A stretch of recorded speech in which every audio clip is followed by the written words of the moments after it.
What's going on, everybody? Welcome back. I'm Brian Strider, and we're going back into Beacon Pines today, and we're going to try to figure out what's going on in this town. We've got people mutating, we got people disappearing randomly and then coming back, and I don't know. I think the grandma knows a little bit more than she's letting on.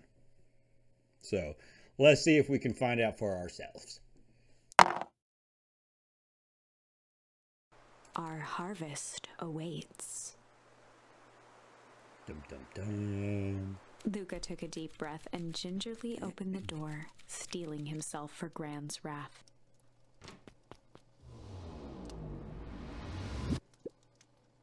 Gran? I'm home. Everything's fine. Gran? Where's Gran? Oh, Gran. You in the kitchen? Gran? I know I wasn't supposed to go anywhere. I was just helping look for Rolo. Where's Gran? Nobody out here. Wait, Gran? Roxy came over. She was worried about him. So I figured you wouldn't mind if I helped look for him. I'm gonna go back out there for a second because what's this pot here? Fell over.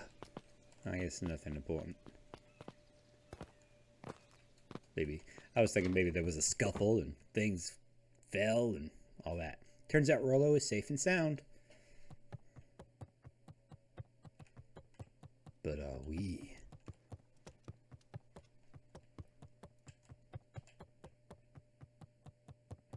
Luca was alone. The house was empty. So Gran's not back yet. I guess that's a good thing. Nothing to do now but sleep, I guess. And off to sleep. Luca was sitting by the pond. He went. Listening to small waves lap against a rock. His father sat in a folding chair in front of him. Without turning, he spoke. "Why don't you grab me some nice bait?" "Sure thing, Dad." Luca hopped over to the tackle box and popped open the lid. Inside was a rolling, buzzing mass. "We're fishing with bees?" Luca's father gave a warm chuckle. "Well, you catch more fish with bees than honey. Pick us out a good one." Luca closed his eyes and plucked out a bee. He could feel its wings struggle between his finger and thumb.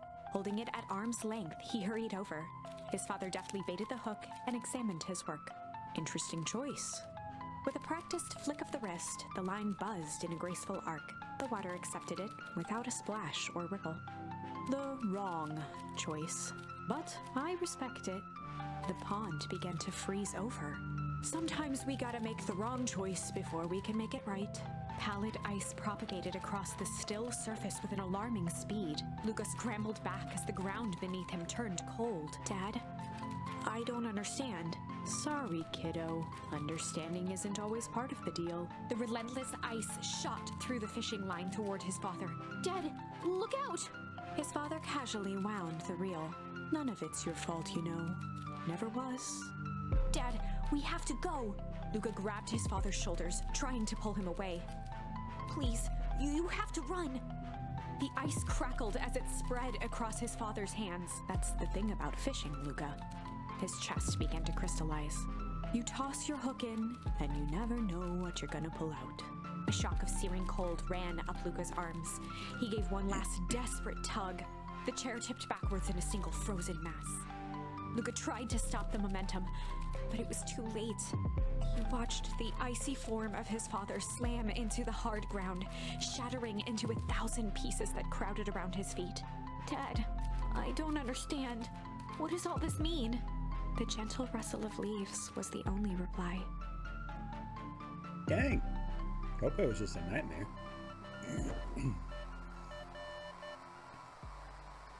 Luca's eyes struggled to focus on the walkie-talkie. Rolo? Faintly, he could hear Rolo amongst the noise. Luca! Rollo, is that you? Luca. There? Rollo, it's the middle of the night. Luca, thank God. Listen, I don't know how long this thing will work down here. Down here? Rollo's voice was coming through more clearly now, but some words were still just static. Listen to me. Someone grabbed me yesterday. What? The man in the hazmat suit? It was... took me some sort of... I think I'm underground. Underground? Are you okay? Kinda. They seem more interested in... for now, at least. Mr. Kerr said you made it back home safe. Kerr? No. Trust... he's... Hold on. Someone's coming. The signal went silent. Rollo? Rollo, where are you? Luca held still, waiting for a response.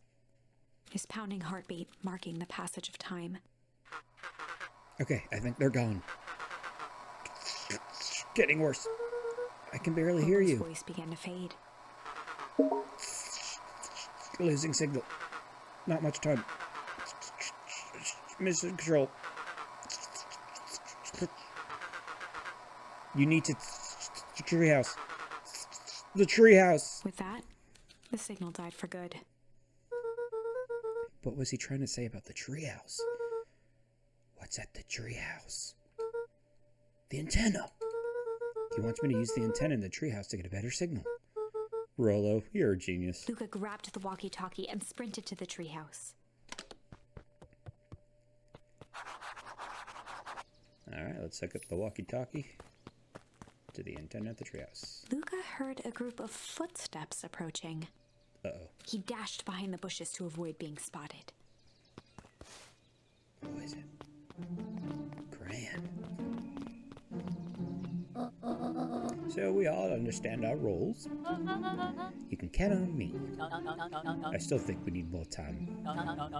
This wasn't the original plan. Mr. Tolliver paused, shifting his eyes to one side. We're all in danger now. I, for one, refuse to sit idly by while the danger persists. Refuse. Hiram, you just keep your wits about you. Mr. Tolliver took one long, quiet breath. You're right. You can count on me. I just wish we could have made the deal with Eris Valentine. Her resources would have still come in handy.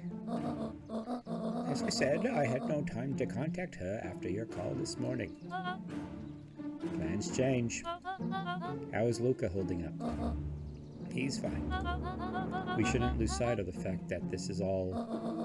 I know very well what all of this is for. We have no choice. Operation Sparkplug has a new objective. Are we in agreement? The three shared a determined look. Good. We'll reconvene after the festival.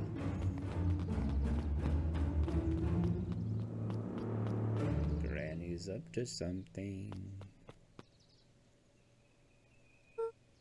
Gran? Why are you meeting with Mr. Fratelli and Mr. Tolliver late at night? Hey, Luca. What? Gah! Dawn, you scared me. How long have you been there? Oh, just a few minutes. Earlier today, I saw Mr. Tolliver and your Gran enter the diner together. When my shift at the newsstand was over, they still hadn't left. So I used the greatest tool of any investigative reporter. Time. When they left, I trailed them here. What do you think they're up to? Whatever it is, they seem organized and determined. They mentioned the festival. Yeah, I heard that too. Has your Gran been doing anything different recently? Anything strange? She got a phone call this morning and rushed out the door. A call from Hiram Tolliver, it seems. She was either furious or terrified, or both. Luca, be careful out there. I think we might be in the middle of the scoop of a lifetime. I will. Aren't you coming out? Nah, I'm gonna stake out here for a bit longer. See ya, Luca. Wonder what's going on. Oh, am I going the wrong way? I guess. I'm not doing anything. I'm just chilling on the bridge here. Just minding my own business. You know. Should I talk to you guys? I did it. I changed the sign. Splendid. Did anyone see you? I don't believe so. You're right. It was simple enough to just rearrange the letters. Odd choice for a prank, though. In situations such as these, odd is good. The two boys shared a mischievous grin. I can't wait for everyone to see the big reveal. It should be quite memorable. Let's make ourselves scarce for now. Up to no good, eh? What sign did they change? I better hurry up to the treehouse. Oh, yeah, I'm going the wrong way. Whoops! Whoops.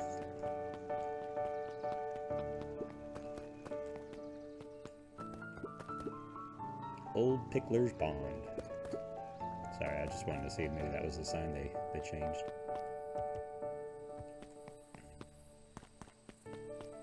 There's that on up. The radio.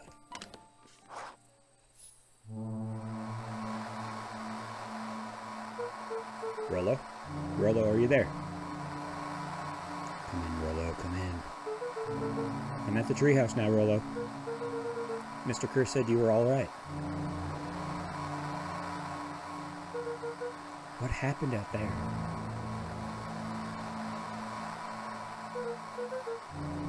Dang it, Rollo, where are you?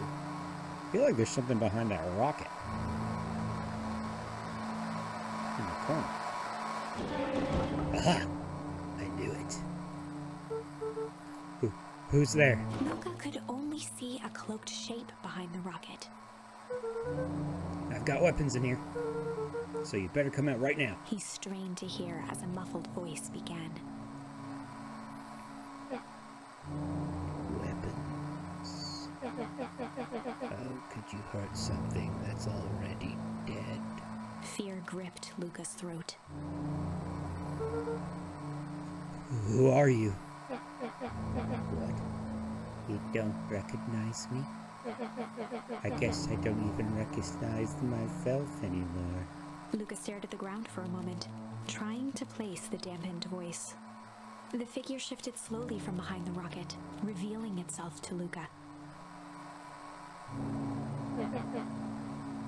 I'm a monster, and now they hunt me like the beast I am. Iggy? Luca reached over empathetically.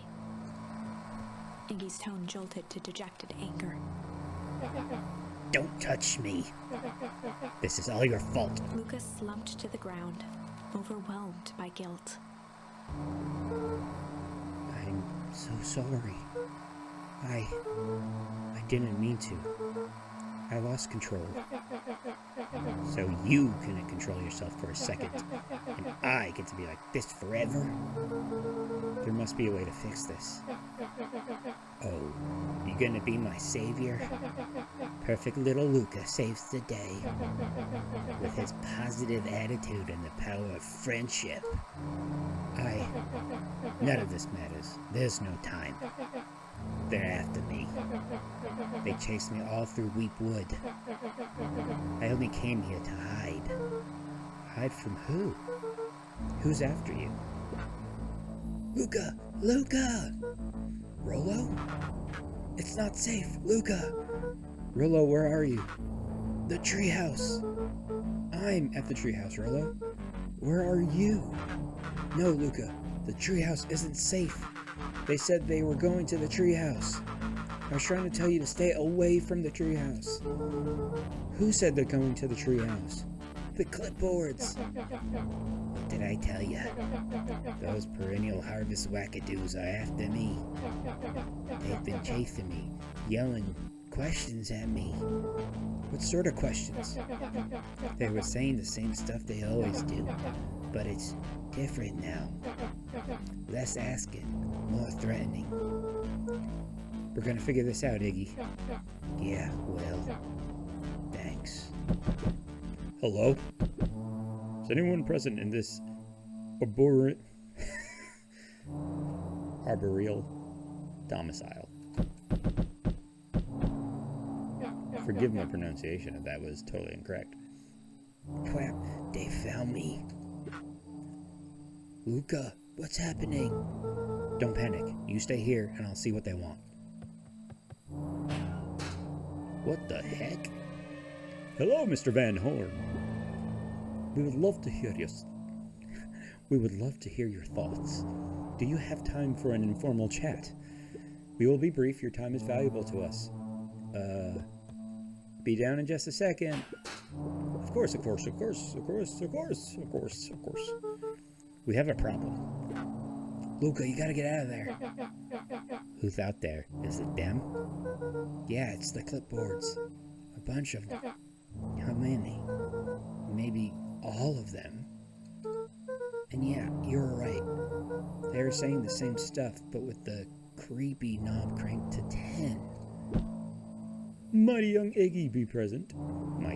Might young Iggy be present? We would love to hear his thoughts. Run! Iggy slumped to his knees. I don't know what to do. I'm just so tired. Luca, what do we do? Luca grabbed the walkie-talkie and headed for the window. Follow my lead. Luca and Iggy climbed up the back of the treehouse to its roof, where Rollo had constructed his MCDC, the Mission Control Defense Cannon. From behind the crowd of clipboards, William Kerr strode forward, a warm smile on his face. Iggy, there you are. You gave us all a heck of a scare. Go away, just leave me alone. Oh, I'm sorry, Iggy, but I can... But no can do. Don't worry, though, we're here to help. Help? Now why are you chasing me? Luca, can you talk some sense into your pal there? Just look at him. He's not well. What's wrong with him? What did that gunk do to him? Well, that's a pretty honkin' big question, Luca. All you need to know is that he's sick. He's real sick, Luca. I just need you to let us up there and take care of him. You told me Rollo was okay, that he was back at his place resting. He is. Poor fellow just got a little lost. That's a lie. That is a hurtful thing to say, Luca. Thought we were buddies. Why? Because he lets you ramble on like a wackadoo? Nobody likes you, you creep. Kerr's smile faltered. Why don't you pop on down here so we can have a face-to-face? Yelling like this is going to give us all a heck of a sore throat. And who wants that? Luca's grip tightened on the MCDC. What did you do to Rollo, you liar? Oh, shucks, Luca. The only teeny tiny fib I told you was that he was at home. He is resting, and he is perfectly safe. For now, at least. What happens next is up to you, Luca. Look around. You're in quite the pickle, and I am the only person in the whole wide world who can help you. You get to decide how this ends. Uh-oh. Luca's mind raced. He was caught in a trap. What do you do when there's no hope? Iggy wiped his cheeks with a sleeve. What are you gonna do, Luca?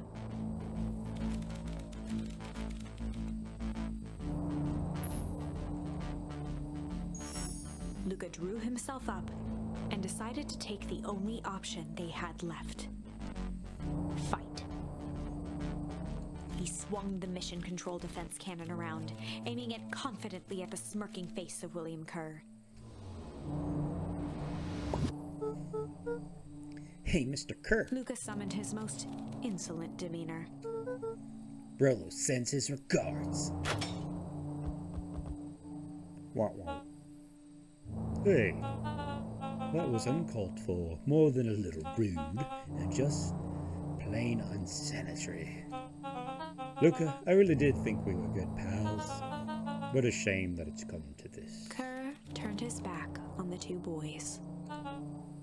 And this. With a nonchalant wave of the hand, he made his exit. As the clipboards began to slowly advance on the treehouse, Luca looked to Iggy with resignation in his eyes. The end. No. That escalated quickly. Maybe discretion was the better part of valor here. Let's put a pin in this for now. Alright, so what do we have here? What options do we have? Oh, we could definitely change that.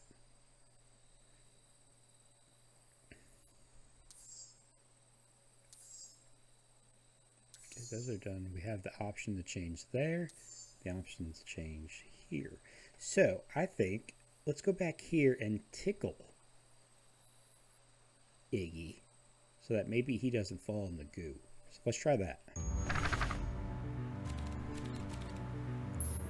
The tickles.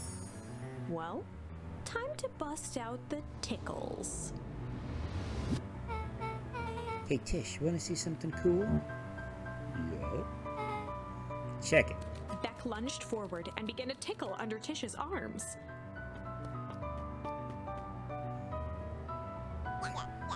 What the?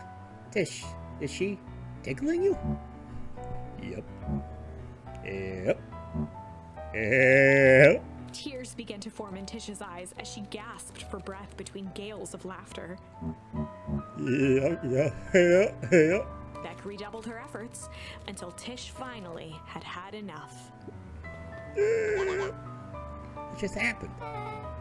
She seems nice. Sorry for the interruption. I think you were just threatening us? Iggy's eyes darted around, a realization dawning on his face that he was now outnumbered. I just remembered. I have somewhere to be. Mm-hmm. See you around, new kid. Iggy kicked at the puddle before making his escape. Whoa. Uh-oh. What a little creep. Beck, I think you got a little ooze in your hair. Beck shook the ooze out of her hair as best as she could. Oh no, I hope nothing happens. Is it bad?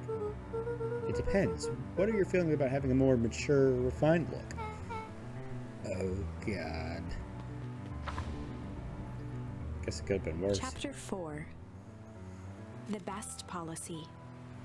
Luca paused for a moment, catching his breath. He'd only just met Beck, and somehow he already managed to drag her into this mess. Hopefully he could make it up to her.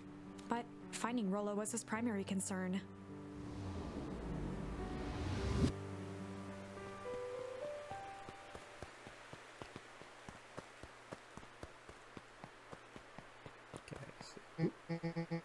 Look, what the hell are you doing out here? Why did a kid with gray hair just run past us in a panic? Roxy and Fitz looked drained. It was clear they'd spent all day searching. That's Beck. I don't care who she is. What happened? You were just helping look for Rollo. Luca, I need you to start telling me the truth. Roxy's temper could often be dismissed as the impatience of an older sibling. But this was the most intense Luca had ever seen her. Her eyes were wild and unfocused, looking straight through Luca. We're running out of time. In a torrent of rambled words and tears, Luca broke down. Rollo and I weren't just playing in Wheatwood yesterday. We were investigating lights at the old Valentine warehouse. But someone was there in a strange suit. And we hid in the dumpster and had a heavy bag dropped on us. And I think it was a body. So we ran, but we got split up. And I ran home. And it's all my fault. And now my best friend may never come back.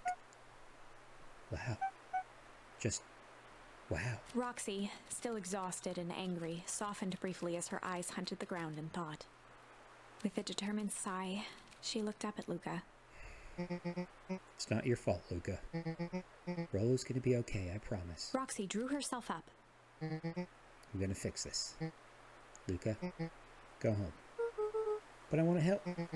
It's too dangerous for a kid. I can't just sit around. I have to do something. Roxy tried to think of the safest place to send Luca. You go back to that little tree house you two like to play in. Wait there in case Rollo shows up. Sound like a plan? Luca wiped his cheeks and gave a quick nod. You did the right thing telling me the truth. Now, scoot. Do you really believe his story? What other option do we have? Things have been strange around here leading up to the festival. My dad has been acting weird lately. Well, weirder than normal. Looking into the puddle, Roxy rubbed her arms to warm up. Why is it so cold here? This place gives me the willies. Wait at the treehouse.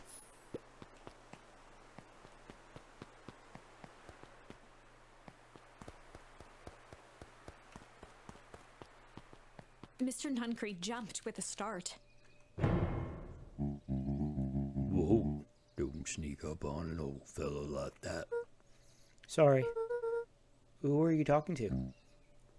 What? Luca motioned to the phone booth. Oh, no. I was just checking because I thought I heard it ring. But the dang thing never does, of course. Yeah, I've never seen anyone use it, really. The whole thing's a waste of money, if you ask me. Any word from Rollo yet? Not yet. Long time for a boy to lose his way. Rollo knows those woods too well to get lost. I suppose you're right. Silly boy's antics has this whole town worried sick. Antics? We all know Rollo likes to play his little pranks. You think this is a prank? What other possible explanation could there be? He's not playing a prank and he didn't get lost. Someone took him. I know it. How would you know that?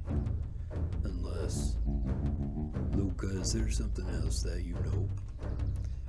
Mr. Nuncreed gently placed one of his substantial hands on Luca's shoulder.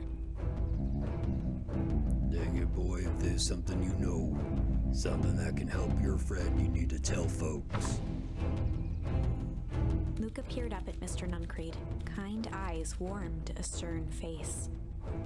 There was a deeper emotion hiding beneath it all.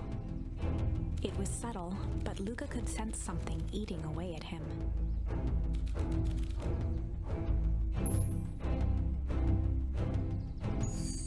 There was a shame lurking behind those eyes. A deep sadness. If Mr. Nuncreed was that worried about Rollo, maybe he could help. Yesterday, Rollo and I were messing around at the old Valentine warehouse. Mr. Nuncreed raised an eyebrow. Both of you? You were with Rollo when he went missing? Not exactly. I was hiding in the dumpster. The dumpster? What were you doing in there? At first we were just looking around. Then someone in a strange yellow suit came and dumped something on us. We both got scared and ran. That was the last I saw of him. You got scared by some garbage? Well, that's why you don't go skulking in someone's dumpster. But it wasn't garbage. I think it was a body. I'm sure it was just some trash. No, there was a name tag. It said Deep Engineering. Mr. Nuncreed's shoulders slumped. I wish you wouldn't have said that. A deep sigh bellowed from his chest. Why did you have to? I tried, Luca. God knows I tried to keep you safe. Luca attempted to take a step back, but Nuncreed's hand clamped down on his shoulder. But you Van Horns just can't help yourselves, can you? We were all so close to being done with this. With a firm shove, Nuncreed manhandled Luca into the phone booth. What are you doing? It's out of my hands now. The door latched shut with a mechanical hiss. Poop. As As Luca pounded the glass, the floor dropped from under his feet. The inside of the phone booth was now a loose capsule plummeting at gravity's whim. Luca winced and pressed his hands to the walls. As he braced for impact, the capsule hurried to a surprisingly smooth stop. He felt a cold rush of air and opened his eyes with hesitance. Two large figures in hazmat suits occluded his view. Luca heard the deep, resigned voice of Mr. Nuncreed over an intercom. He knows too much. The end. What? What is going on in this town? Oh, can't trust anyone. Jeez. Now we're going to have to go and find another spot to change the course of the story. Man, so something's underground. Something is up with the Valentines and the festival and all that. Something's about to go down. So we're going to have to figure it out. Make sure you press that notification bell so you know when new videos are up. And don't forget to like and subscribe. And until the next one, I'll be seeing you.